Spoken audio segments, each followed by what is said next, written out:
Hello students, welcome back to your science class. So student, in the previous class, we have started with the new chapter and that is acid, bases and salt, and here we were talking about the indicators. Acid base indicators, that how the indicators help us in identifying that whether the given solution is acidic in nature or it is basic in nature. We have understood that what are natural indicators, what are synthetic indicators, as well as what are the different olfactory indicators. Olfactory indicators are those with the help of the order we are able to understand that whether the given one is what it is acidic or it is basic. So by the change in the smell that will be detected, with the help of which we can say that it's an indicator. It acts as an indicator, like vanilla essence is there, or onion is there, or onion juice is there, or clove oil is there. So these all are what? These are the indicators which help us in identifying that whether the substance given is what? It is an indicator or not. Okay. Now let us start to understand that what are the different properties of acid or bases. So acids. So normally I told you when I started yesterday also that acids are what we used to say that these are what? Sour in taste. These are sour in taste. So the earlier definition of that of the acid that we know is what? It is sour in taste. But this is not only the definition, student, but in class 10 we will going to change the definition to that acid are those substances which when dissolved in water, it will dissociate more amount of a hydrogen ion. Okay, so we can say that it releases H positive ion. So if any of the substance when dissolved in the water and releases H positive ion, more amount of H positive ion is released. Not only H positive but even hydronium ion, which is represented by H3O positive. So H3O positive, actually how this H3O positive is formed, student? The H positive which is released by the acid, it will combine with the water and finally there is a formation of a hydronium ion represented by H3O positive. Okay, so this formation of the H3O positive occurs since the H positive release with the acidic substances. It combines with the water and then hydronium ion is produced. So release of a hydrogen ion. Then the next one is that if a solution is acidic, how will you come to know? Obviously with the help of the indicator. So when we take a blue litmus paper or a blue litmus solution and take the few drops of a blue litmus solution and drop it into an acidic solution, then what happens? It will changes its color and the color will becomes the litmus solution color will changes to blue. Okay, it changes to red. Okay, so basically it helps in turning the red litmus paper or red litmus solution into changing the blue litmus solution into red. So we can say that blue litmus solution changes to red. And next one, acids are what? Since when dissolved in water releases H positive ions, and we know that more amount of ions are there, then good it will help in conducting the electricity, because more amount of ion, it means more amount of electrons are there. A more amount of an electron will help in conducting the electricity through it. So helps in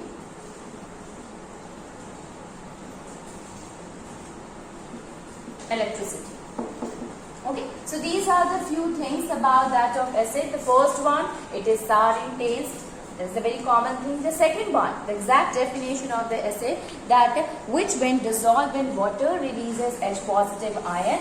This H positive ion which releases, it combines with the H3O positive and combined with the water to form the hydronium ion, which is H3O positive, and also the solution changes, it changes the solution from blue litmus to red Finally, more amount of iron will be there.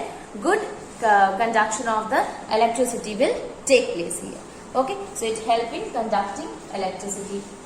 Now,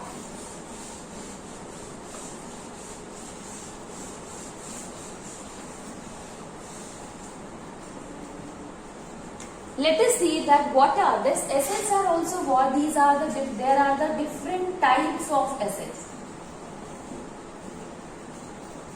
Types of acids are there. The first one is the natural acid and the second one is the mineral acid.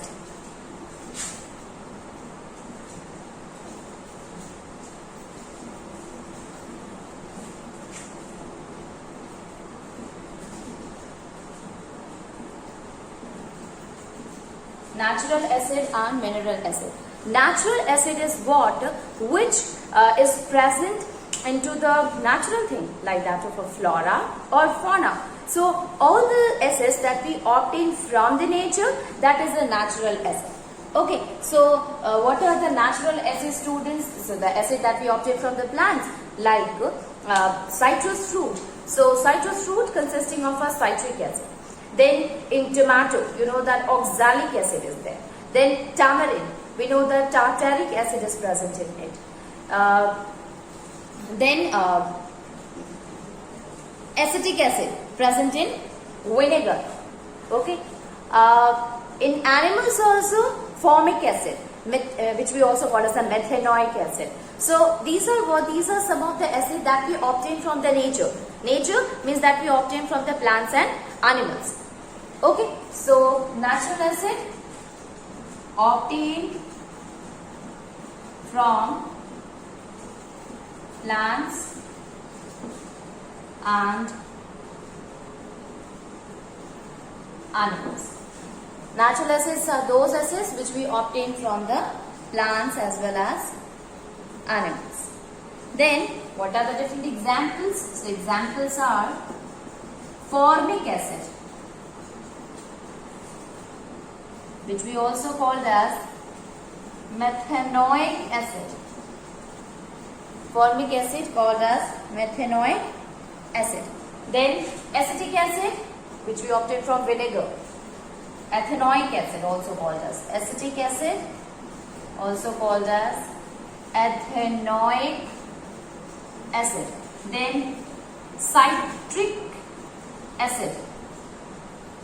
Then tartaric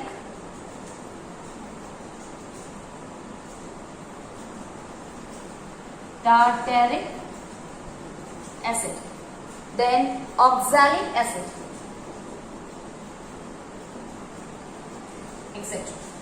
These all are the different acids that we obtain from the nature, and its effect is also less. Okay, that is why these all are what? These all are the edible only. Okay, we are able to take the citrus fruit, which consisting of a citric acid. We take tomatoes also consisting of oxalic acid. We take tamarind also, that consisting of a tartaric acid. So these all are what? These can be taken. This can be eaten up on. Obviously, since they are edible, so their effect is comparatively less. What about the mineral acid? Mineral acid is that acid that we that is prepared from the minerals. Minerals are what? Which we obtain from the earth crust. Like HCl is there, or chlorine, or sulfur, oxygen, okay, hydrogen, nitrogen. So basically nitric acid is there from it, and sulfuric acid or hydrochloric acid. These all are the acids which we obtain from the minerals only. Okay, so these are what also called as inorganic acid. Why inorganic? What is the difference here? You have heard about the product that is organic. So organic means what? That we obtain from the nature. You know that the organic products are much better. Why? Because we are obtaining from the nature, from the plants or from the animals itself. Obviously, there will be no such other chemicals which can affect or which is having a major impact in the body that we are taking. So obviously, that will be much better. So that comes under the organic product. So organic, these we obtain from the plants and animals. So that's why these are called as organic acid. Since the mineral acid that we obtain from the minerals only from the earth crust, or obviously it also consisting of a chemicals, and but yes, these since we do not obtain it from the plant or the animals, that's why they are considered to be an inorganic acid. So obtained from minerals.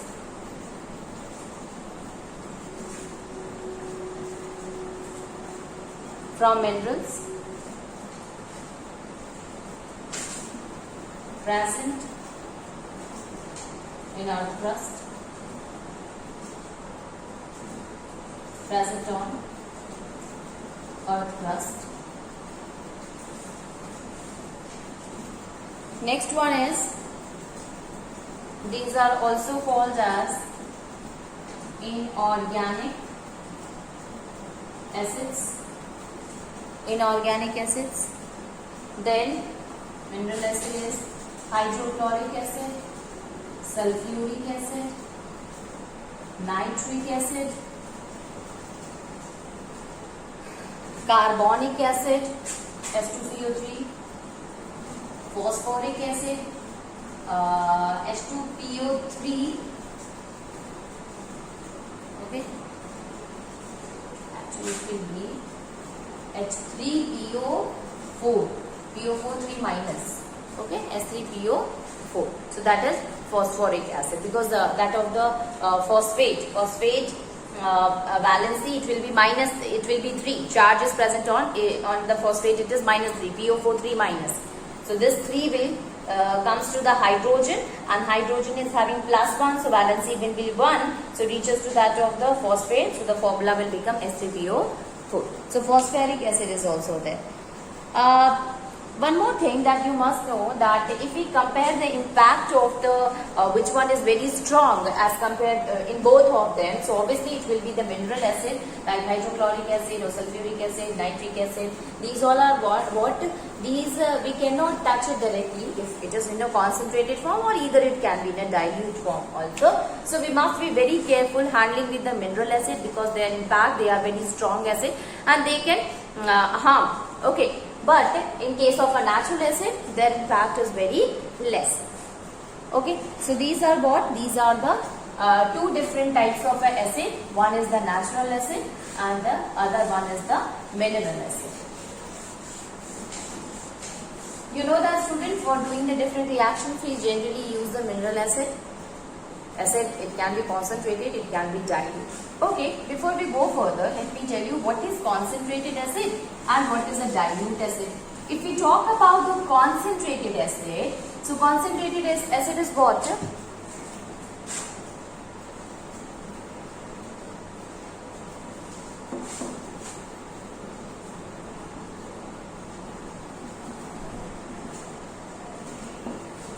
Concentrated acid is what? Concentrated acid where the amount of the acid is what? Is higher as compared to that of water. So that we call as a concentrated acid. If we talk about the dilute, so the amount of water is what? More than that of the particular acid. Okay, so here the concentrated, it means the amount of the solute is more as compared to the solvent. When it is dilute, then the amount of the solvent is more as compared to the solute. What is the solute here? Solute is the hydrochloric acid or nitric acid, whatever we are taking, that is a solute here. So if the more amount of acid is there as compared to water, which is a solvent, then it is called as the concentrated acid. Dilute acid is what? Where the amount of the water is what? It is more than that of the acid itself, that is called as a dilute solution. Okay, that is called as a dilute. So concentrated acid, it can be concentrated sulfuric acid, concentrated nitric acid or concentrated hydrochloric acid. Similarly, in case of a dilute also, if more amount of water is present in the sulfuric acid, we will call it a dilute sulfuric acid or dilute hydrochloric acid or dilute nitric acid. The question arises, is it possible to convert the concentrated into the dilute solution? Yes, we can. By adding water? Now, what is the thing that we have to keep in mind while making a concentrated acid into the dilute one? What we have to do? Either we can simply add the water into the acid, or we can add acid into the water. So question arises, how can you convert the concentrated into the dilute? Either by adding the acid into water, or acid in water,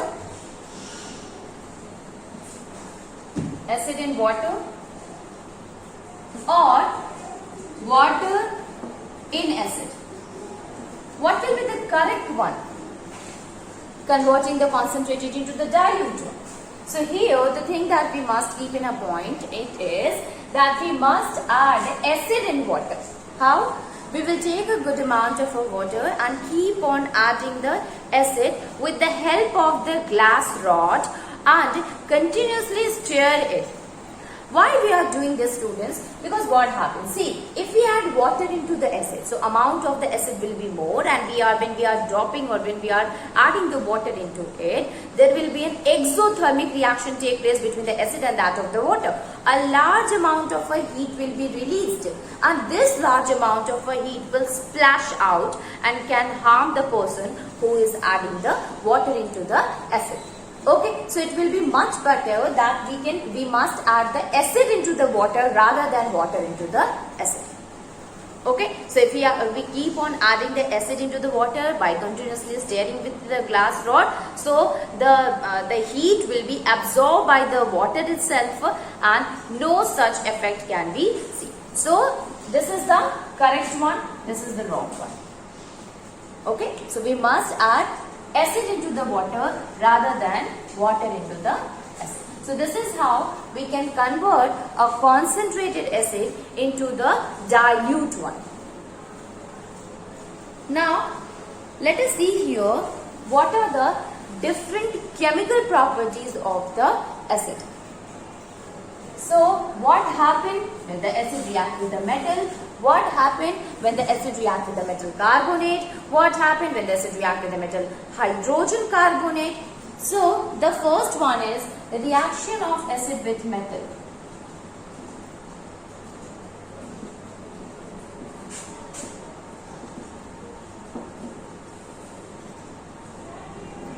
Reaction of acid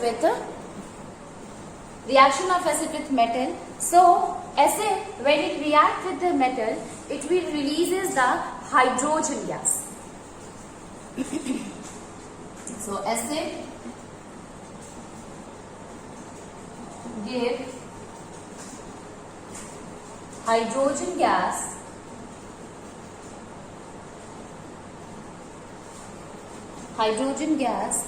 along with the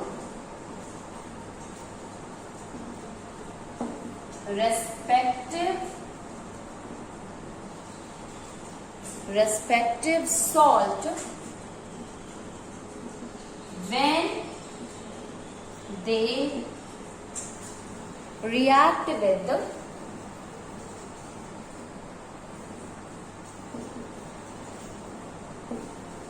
metal. When they react with the metal. So acid, they generally gives the hydrogen gas when they react with the metal. For example, zinc. Zinc metal is there, which is in the solid form. So if we have taken the zinc granules, and when this zinc granules react with the hydrochloric acid.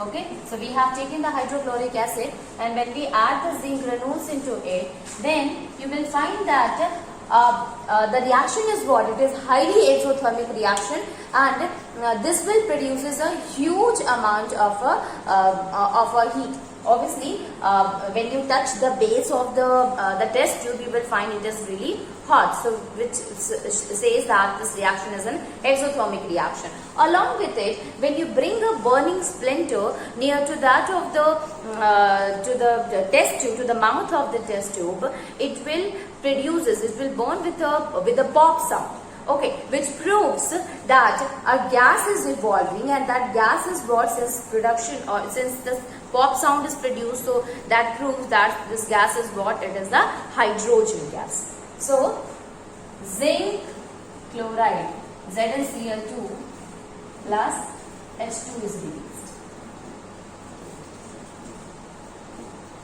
H2 is JnCl2 is what, student? That is the salt itself. So which we also called as zinc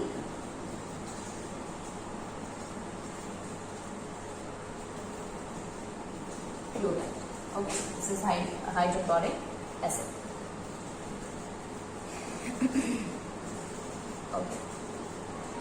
Okay, so here the metal when reacts with the acid, then there is a formation of a hydrogen gas. Similarly, we can take an example of another example in which what happened when we take the sodium metal and made it to react with the sulfuric acid. The reaction again it will be very exothermic. So 2Na, when it react with the sulfuric acid, this is solid, H2SO4, that is an aqueous one.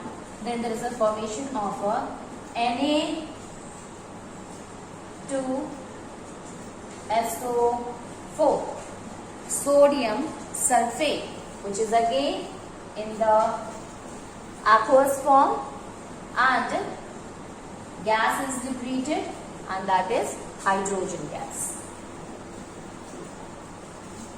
Okay, so when the solid react with the sodium metal react with the sulfuric acid, then sodium sulfate, which is a salt, is formed. If a question is asked that how can you test the presence of a hydrogen gas, we can say with the help of a burning splinter, it produces a pop sound, which proves that there is an evolution of a hydrogen gas. Now what will happen when the acid react with the metal carbonate?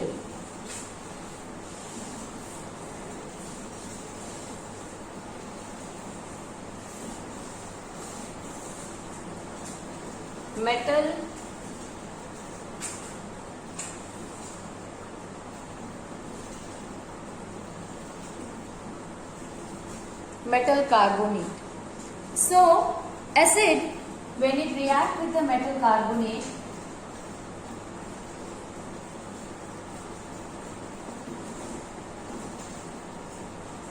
then there is a formation of a salt CO2 plus H2. Salt plus carbon dioxide plus water. So what happens if sodium carbonate is there, Na2CO3, this will react with the sulfuric acid or hydrochloric acid. So this is an sodium carbonate which is taken into the aqueous form. Hydrochloric acid again it is taken into the aqueous form only.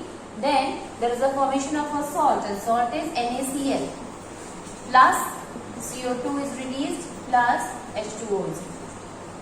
Okay, CO2 is that gas which is liberated out.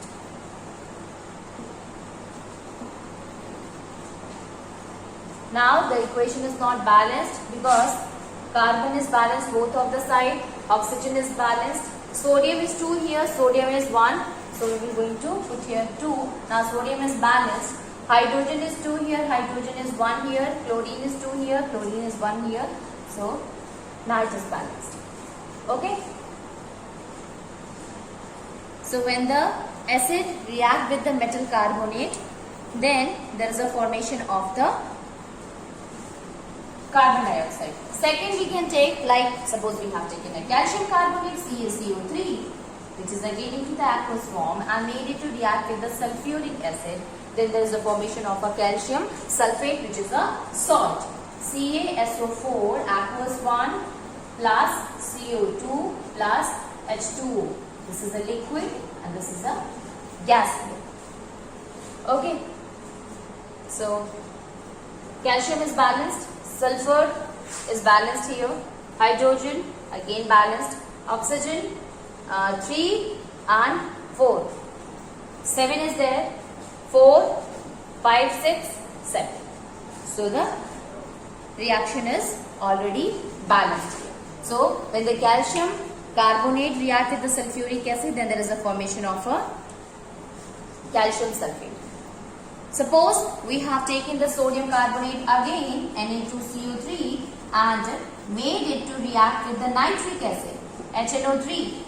which is in the aqueous form, sodium carbonate, which is again into the aqueous form, then there is a formation of a sodium nitrate, Na2 NO3 plus CO2 plus H2O.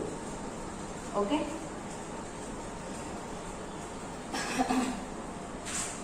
Hydrogen is not balanced, so we will write here NO3, N is already balanced here. Okay. Okay. So this is how we have understood that when the metal carbonate react with the acid, then there is a formation of a metal salt plus carbon dioxide is released.